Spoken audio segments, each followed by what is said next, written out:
Gbagba dans la Goût et Odonchou dans l'Ogou. Les populations de ces localités sont en effervescence. Elles célèbrent leur fête des moissons. Finale de la CAN Maracana 2015 à Lomé, le Togo a décroché le trophée dans la catégorie vétérans. Au niveau des seniors, c'est la Côte d'Ivoire qui a été sacrée championne. Bonsoir, merci de nous rejoindre pour cette édition. Fête des moissons dans la Goût. Les populations locales et les fils de la diaspora ont célébré Gbagba 2015, une communion autour des valeurs ancestrales, pour célébrer à la fois les récoltes et la fierté d'appartenir à la même identité culturelle, des retrouvailles ponctuées de rituels sacrés au rythme du folklore local. Sylvain Abdou. Dans ce couvent, l'illustration de la tradition s'est faite autour du personnage mythique Apetofia par les prêtres et prêtresses, une des divinités vénérées d'Agou. Nous sommes à la fête traditionnelle Gbagba, un moment de retrouvailles des natifs d'Agou. D'abord, cérémonie rituelle dans la forêt sacrée pour remercier les membres des ancêtres. Puis, visite touristique sur la montagne à la découverte des réalités historiques de ce peuple. Et enfin, sortie de l'homme tigre de son couvent sous l'apparence d'un véritable fauve en grande parade, entouré d'autres adeptes. Des moments culturels émouvants appréciés ici, à leur juste valeur. C'est la première fois que je vois ça et je trouve ça génial. La façon culturelle et puis le chercher ici, c'est différent qu'en Europe. Papa est arrivé avec les aïeux, les anciens, surtout les chasseurs qui étaient devant. Et est arrivé ici. Vous voyez par exemple, en Guadeloupe, on fait à Boboza, à Mireille. Ici on fait Gbagba. Les gens ont trouvé une terre fertile, ils cultivent beaucoup, ils sont des braves paysans. Et ils ont tellement de récoltes, de fêtes qu'à une certaine période, au moment de Gbagba, ils invitent tous les gens. Ils mangent à sa cité et ça déborde, ça dit qu'il en reste. Et Gbagbo quoi. La fête traditionnelle Gbagba marque également le début de la consommation de la nouvelle igname et la fin de la saison agricole. C'est aussi une période où les fils et filles du milieu réfléchissent sur le développement local. Après cette cérémonie, nous allons rentrer dans la récolte nouvelle, donc ce qui fait que nous aurons abondamment de l'igname et qui fera bon vivre et que nous allons nous rassasier à tout moment. Plusieurs divinités sont évoquées au cours de cette manifestation, dont la déesse Gbagba, nom donné à ce tam-tam parlant.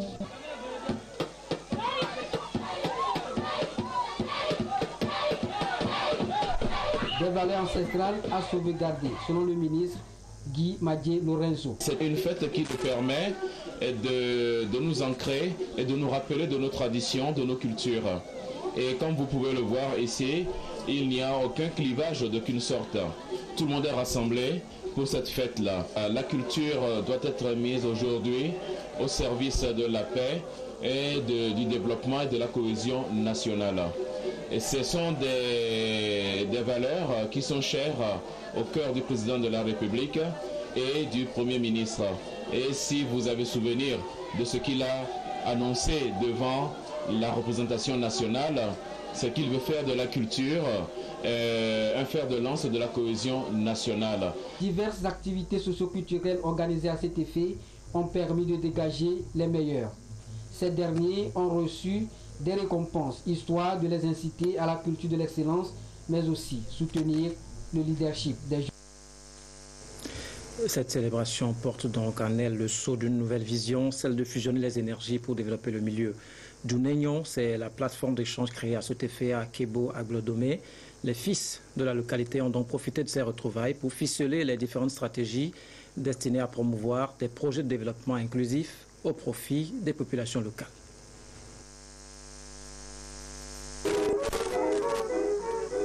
Kebo, à Glodomé, à environ 3 km d'altitude au flanc du mont Agou. Un village historique au cœur du canton de Kebo, au sud de la région des Plateaux. Ici, au pied de la montagne, chaque année, des filles et fils de la localité se donnent rendez-vous pour penser le développement de leur milieu avec les ressortissants de Domépémé, un village voisin. C'est un cadre festif dénommé Junenyo, 36e du genre, avec de nombreuses réalisations à l'actif. Nous avons acheté un moulin pour faciliter le ménage à nos mamans. Et aussi, nous avons tracé les pistes rurales qui relient les deux villages. Domaine sanitaire, Et nous avons construit un WC public. L'ONG GRED nous a aidés surtout dans le domaine agricole et pour le développement de nos champs et surtout les fruits. Il y a le fourrage, il y a les pompes, l'adduction d'eau. Et bien d'autres projets de développement communautaire actuellement en cours. Djounegno, c'est aussi un espace culturel et traditionnel, mieux un exemple de développement inclusif pour le renforcement des liens de fraternité et de solidarité. Depuis que l'État a mis en place les CVD sont venus renforcer cette idée de développement communautaire. J'espère que beaucoup de villages prendront cet exemple. C'est l'occasion pour les natifs de chaque village de revisiter leur culture, leur folklore, leur tradition.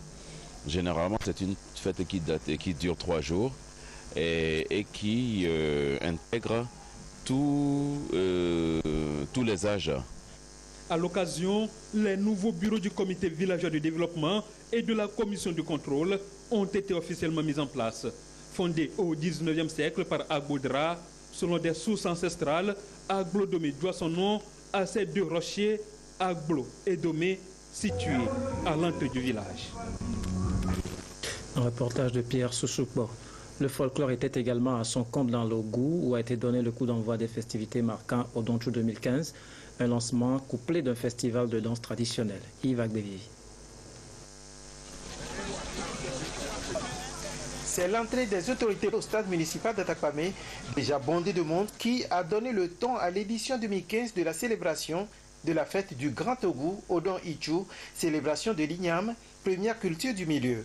Cette rencontre annuelle qui donne le ton à la consommation de la nouvelle récolte est une tradition qui vise la cohésion entre les différentes communautés. Objectif selon le président du comité d'organisation qui est plus que jamais de mise vu les nouveaux défis qui s'imposent pour une paix durable entre les communautés. Odon Ichou se veut, pour le présent et pour l'avenir, une fête de l'intégration, de la cohésion et de l'inclusion. Elle veut mettre fin en notre propre sein à toute forme d'exclusion passive ou active ou à la division qui a longtemps nui et continue de nuire gravement à notre mobilisation, à notre bonheur et à notre prospérité. Cette nouvelle vision, conduite sous le regard vigilant de nos chefs traditionnels, garants de nos us et coutumes, nous a conduit à organiser de nouveau cette édition avec la participation active des sœurs et des frères sans considération d'opinion, d'appartenance politique, ethnique ou religieuse, afin qu'elle soit la fête de tous et de chacun. Voici le moment solennel de l'événement, la dégustation des mets faits à base de la nouvelle récolte d'igname. Pour le chef de l'État, Farisha Dinania Singbe, et par la voix du ministre de l'administration territoriale, Payadoa Boupessi, cette célébration doit être le ferment d'un développement harmonieux et dans le pardon mutuel. Vous conviendrez avec moi que tout en célébrant nos retrouvailles et notre symbiose avec la terre nourricière et les mannes de nos ancêtres, nous gagnerions à faire de l'historique fête d'Odon Ichou le ferment du progrès de notre pays à travers un développement harmonieux.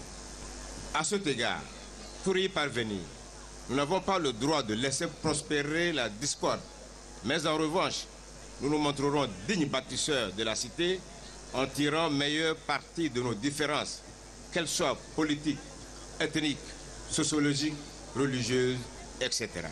L'apothéose de cette célébration a été précédée la veille d'un concours de beauté féminine et dont des prix ont été offerts aux meilleurs, cérémonie au cours de laquelle un honneur particulier a été fait à l'honorable Amétodi Michel et des cadres du milieu pour s'être investis financièrement pour la réussite de cet événement. Les paysans chantent et dansent parce que les récoltes sont bonnes. C'est dû en partie à l'encadrement dont ils ont bénéficié tant au niveau des cultures que de l'élevage. D'ailleurs, les acteurs du sous-secteur élevage viennent d'échanger à Kara autour des différentes campagnes de vaccination menées depuis le démarrage du projet d'appui au secteur agricole. Nestor Boussou. Avec la mise en œuvre du PASA, projet d'appui au secteur agricole au Togo, 3 campagnes de vaccination ont été effectuées. Les petits ruminants ont été immunisés contre la peste et les volailles contre la maladie de Newcastle. La direction de l'élevage a tenu cette rencontre pour faire le point sur ces 3 campagnes. Les objectifs fixés étaient de couvrir 70% du secteur, que ce soit des petits ruminants ou de la volaille. Aujourd'hui, nous sommes heureux de vous dire que nous sommes autour de 90% pour les petits ruminants et nous sommes autour de 80% pour les volailles. Le succès de ces campagnes de vaccination a pu être enregistré grâce à la participation des vétérinaires privés. Tous les médecins vétérinaires privés qui font partie du GVPR se sont jetés dans cette campagne corps et âme et ont vacciné de manière que les objectifs fixés soient largement atteints. Cette réunion sert en même temps de préparation pour la 4e campagne de vaccination. Théoriquement, elle est prévue pour la fin de ce mois d'août. La biosécurité, il en faut aussi pour les cultures d'exportation comme les pommes de terre. Le Rwanda en est le 3e producteur en Afrique subsaharienne, 2 millions de tonnes en 2013. Le gros défi maintenant pour Kigali concerne l'industrialisation de cette filière. Transformer la pomme de terre en divers produits dérivés pour lui offrir plus de débouchés, c'est le vœu des autorités rwandaises. La première et seule usine de transformation de cette denrée est fonctionnelle à Musanze au nord du pays depuis mai 2015. Elle emploie environ 50 personnes et produit par jour 500 cartons de chips pour le marché local et international. Ce qui m'a poussé ici, c'est que premièrement, c'est pas trop cher comparé à d'autres chips qu'on voit ici au Rwanda. Les autres sont venus pas de notre pays, à l'extérieur du pays, mais ces chips sont du Rwanda. Notre district est parmi les premiers producteurs de pommes de terre au Rwanda, même dans la région. Nous avions souvent un problème de marché et maintenant l'usine c'est l'une des solutions. Le Rwanda a produit 2 millions de tonnes de pommes de terre en 2013. Une production qui connaîtra une nette progression d'ici 5 ans selon les autorités. Le pays est même le 3e producteur en Afrique subsaharienne après le Malawi et l'Afrique du Sud. Mais l'industrialisation de cette filière est toujours confrontée à un défi majeur. C'est surtout le défi de logistique.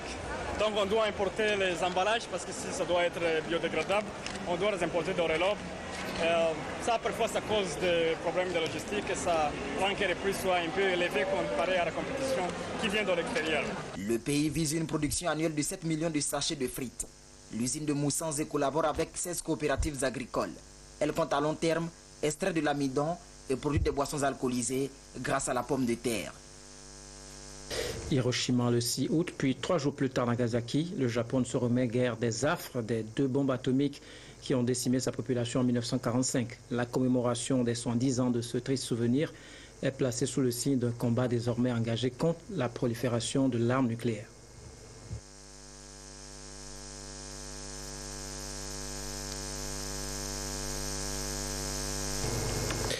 Voilà, je parlais donc de la commémoration des 110 ans de la bombe atomique sur Nagasaki. Cette bombe a fait plus de 70 000 morts. Aujourd'hui, l'heure est au souvenir. 110 ans après, le Japon est plus que jamais déterminé à lutter contre la prolifération de l'arme nucléaire. 9 août 1945, un bombardier américain B-29 déchire le ciel bleu de Nagasaki. À 11h02 au Japon, il largue Fatman, un monstre de plus de 4 tonnes chargé de plutonium. En quelques secondes, la ville est soufflée. Cette emblématique cathédrale qui sert ici de toile fut détruite comme 80% des bâtiments de la ville. Torumin, survivant, aujourd'hui gardien de cette histoire au musée de la bombe atomique, raconte. C'était une journée ensoleillée. Soudain, il y a eu un flash aveuglant. J'ai d'abord pensé à un éclair, mais j'ai tout de suite réalisé qu'un éclair dans un ciel dégagé, c'était bizarre. 70 ans ont passé, mais je m'en rappelle comme si c'était hier. 9 août 2015, 11h02 heure locale. 6700 personnes se souviennent. Ils se souviennent des 74 000 personnes qui ont perdu la vie. Dans la foule rassemblée devant la Statue de la Paix, les représentants de 75 pays, le maire de Nagasaki et le Premier ministre Shinzo Abe. Je renouvelle la volonté du Japon en tant que seul pays frappé par la bombe atomique, d'être un meneur du mouvement mondial contre les armes nucléaires. Une volonté qui est dans toutes les prières des Japonais. Je prie pour que le monde reste en paix et que la guerre ne se reproduise jamais. Je crois que nous sommes capables, par le dialogue, d'éliminer la guerre et les armes nucléaires. Raconter, commémorer pour que le 9 août 1945 reste dans l'histoire la date du dernier usage d'une bombe nucléaire. Aux États-Unis, l'on redoute une épidémie de légionellose. La pathologie a déjà tué 10 personnes. Plus de 100 patients sont touchés. Le mal serait dû à des tuyaux d'air conditionnés mal entretenus. L'épidémie la plus grave jamais enregistrée à New York. La légionellose s'étend dans la ville américaine. Pourtant, en début de semaine, le maire Bill de Blasio paraissait optimiste et les autorités médicales aussi. Nous sommes optimistes. Nous pensons que nous avons vu le pire de cette épidémie et que nos efforts d'assainissement ont eu un impact. Mais problème, 10 personnes sont déjà mortes. Depuis le 10 juillet, plus de 100 personnes l'ont contractée, 94 ont été hospitalisées. Cette bactérie a été trouvée dans les tours de climatisation de 5 immeubles du sud du Bronx. Les tours ont été depuis désinfectées. Le virus atteint les poumons et ensuite, en fonction des défenses immunitaires et l'état de santé de la personne, il se développe plus ou moins. Si on n'est pas soigné dans les premiers jours, ce sera le début d'une pneumonie. Il faut 2 à 10 jours d'incubation avant que la maladie ne se déclare. Aux États-Unis, plusieurs personnes ont défilé dans les rues de Ferguson pour rendre hommage à Michael Brown, jeune noir américain non armé tué il y a 1 an par un policier blanc. Les manifestants ont arpenté les grandes artères du Missouri, là où les violences ont éclaté après la décision de la justice de ne pas culpabiliser le policier en question. Le pays pourrait même renouer avec les mêmes tensions. Un autre jeune homme noir de 19 ans vient d'être abattu une fois encore par un policier blanc qui l'a pris pour un cambrioleur. Haïti dans la fièvre des élections, plus de 1800 candidats pour 139 sièges à pourvoir au Parlement. Le scrutin permettra également de renouveler les 2 tiers du Sénat. La campagne électorale s'est déroulée dans un climat d'insécurité. La population ne s'est pas vraiment bousculée pour aller voter. Rue de Port-au-Prince remplie d'affiches électorales, sous l'œil indifférent des passants. Avec 1800 candidats et des dizaines de partis en lice, le pays enlisé dans une profonde crise politique organise enfin ses élections législatives. Mais les Haïtiens ont d'autres priorités. Il n'y a pas d'électricité, on n'a pas d'hôpital, on n'a pas de clinique. Les pauvres vivent dans la misère et personne ne vient nous aider. Nous n'avons rien ici. Corruption, clientélisme, la politique n'a pas le vent en poupe. Selon les sondages, seuls 15% des électeurs devraient se rendre aux urnes. 5 ans après le sisme qui a fait plus de 230 000 morts et jeté 1,5 million de personnes à la rue, beaucoup de survivants vivent toujours dans une profonde misère. Et même si certains comptaient bien aller voter, encore faut-il pouvoir le faire. Il n'y a aucun bureau de vote ici. Nous n'avons pas les moyens de nous déplacer dans les zones où nous sommes censés aller voter. Nous n'avons pas de travail, du coup nous n'avons pas l'argent nécessaire pour payer les transports et pouvoir voter. Le pays, sans parlement depuis maintenant 7 mois, a fait appel à l'aide de la communauté internationale pour financer ses élections. Haïti est le pays le plus pauvre du continent américain et les 3/4 de sa population vivent toujours avec moins de $2 par jour.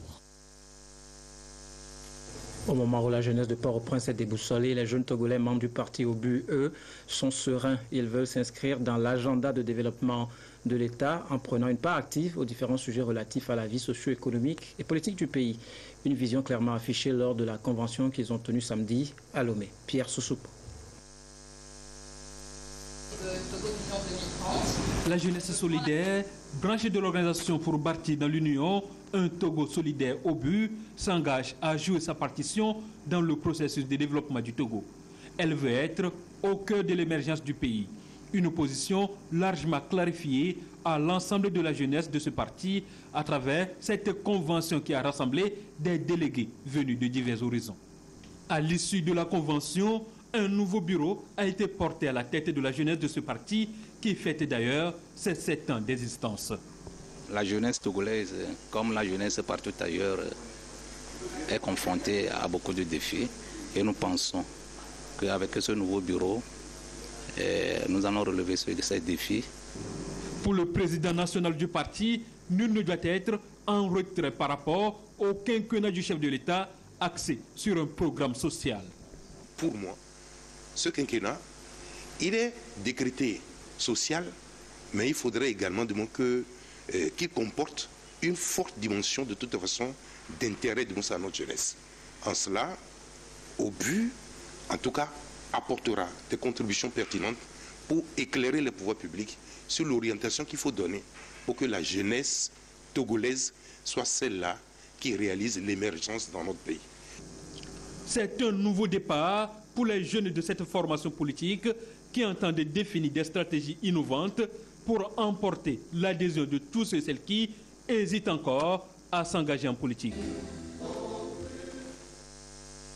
De son côté, l'UPRAD Togo part également sur de bonnes perspectives. Les professionnels agréés en douane viennent de renouveler leur instance dirigeante.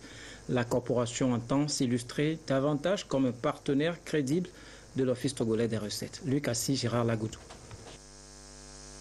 L'Union professionnelle des agréés en douane UPRAD Togo fait peau neuve. Cette journée de travail marquée par beaucoup de suspense a débouché sur l'élection de Kodjo Yves Badassou. Tête de la liste Espérance, le nouveau porte-flambeau de la dite institution compte défendre l'intérêt général de la profession à l'échelle nationale et sous-régionale grâce à la mise en œuvre effective de son programme. Pour que nos objectifs soient atteints, il faut que ce soit avec la participation de tous les membres. Et pour cela, nous avons besoin d'une union assez forte, une cohésion, une unité entre nous pour que nous puissions arriver à ces objectifs. Au niveau de l'OTR, nous devons être un interlocuteur crédible, valable, qui puisse discuter de certains problèmes qui commencent par se poser à notre profession. Conscient de la contribution de ce secteur dans l'économie nationale, le président de la Chambre du commerce et d'industrie du Togo et la représentante de l'Office togolais des recettes ont exhorté le nouveau bureau exécutif à poursuivre avec détermination la mission de l'équipe sortante, ce qui fera de ce secteur un des pourvoyeurs d'emploi. Ils ont aussi exprimé la satisfaction du gouvernement pour la bonne tenue des précédents états généraux, premiers du genre dans l'histoire de la profession. Ce nouveau mandat a une durée de 3 ans renouvelable. Vous l'avez sans doute suivi samedi en direct, la finale de la CAN Maracana 2015, c'était samedi à Lomé. Le Togo a remporté le trophée au niveau des vétérans, tandis que la Côte d'Ivoire confirmait sa suprématie sur le Burkina. Du côté des seniors, 6 pays de la sous-région ont participé à la compétition. Le récit de Tien Piutpa. Malgré leur détermination à la finale, les Maracaniers vétérans togolais en jaune ont dû attendre la fatidique épreuve des tirs au but pour barrer la route du sacre à leurs adversaires de la Côte d'Ivoire. Les Togolais ont réussi 3 tirs contre 1 pour les Ivoiriens. 0 but partout à la fin des 20 minutes de confrontation. Ayant perdu la bataille chez les vétérans, les Ivoiriens en orange se devaient de sauver l'honneur pour ne pas rentrer bredouille. C'est ce qu'ils ont fait du côté des seniors en battant proprement les Burkinabés par 2 buts à 0. Le Togo a certes gagné le pari de l'organisation, mais c'est le Maracana qui reste vainqueur en fin de compte. L'Afrique vient de montrer l'exemple de sa maturité, de mémoire donc de Maracanier. C'est la toute première fois qu'une chaîne nationale retransmet en direct, coup sur coup, 2 finales, celle des vétérans et celle des seniors. Le Togo, la République du Togo a fait très fort. Nous sommes satisfaits. L'organisation a été parfaite, comme l'ont dit nos pairs et le public. Nous aurions bien pu faire mieux. J'invite tous mes compatriotes amoureux du sport de connaître ce sport et de savoir en fait que c'est un sport très fédérateur. Donc, c'est un sport qui soude beaucoup les liens entre les hommes. C'est en vue d'accompagner cet esprit du Maracana que Togocel est toujours là.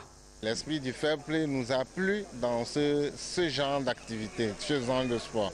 Vous savez qu'on dit dans leur jargon qu'ils jouent de 7 ans à 117 ans. Donc, retrouver des jeunes, des cadres des personnes âgées autour du sport, c'est vraiment travailler dans le fair play.